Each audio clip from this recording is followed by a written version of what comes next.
निश्चितपणाने शेतकऱ्यांच्या भावना त्या तीव्र आहेत। याचं कारण की शेतकऱ्याचं जे अर्थचक्र आहे ते शेतीवर असतं आणि 1 वर्षाचं शेतीचं अर्थशास्त्र जर बिघडलं तर शेतकऱ्याला 2 वर्ष त्या संकटाचा सामना करावा लागतो। मोठ्या प्रमाणामध्ये माती सुद्धा वाहून गेलेली आहे, जमिनी खचलेल्या आहेत, उभी पिकं हे जमीनदोस्त झालेले आहेत। अशी भयानक परिस्थिती या महापुरानं या विभागातल्या सगळ्या शेतकऱ्याची झालेली आहे। निश्चित सरकारकडे आम्ही चांगल्या पद्धतीनं मदत मिळाली पाहिजे। जी मदत सांगली कोल्हापूरच्या महापुरामध्ये दिली गेली त्याच धर्तीवरती मदत या विभागातल्या सुद्धा शेतकऱ्याला देणं अत्यंत गरजेचं आहे। शेतकऱ्याला उभा केला पाहिजे।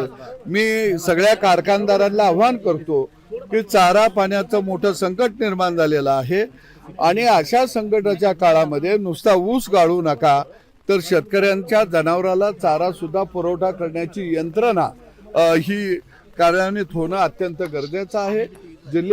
जिल्हाधिकाऱ्यांना मी प्रवासामध्ये त्यांच्याशी बोलणार आहे की चाऱ्याची व्यवस्था आणि पशुखाद्याची व्यवस्था आपल्याला मोठ्या प्रमाणामध्ये तातडीनं करावी लागेल।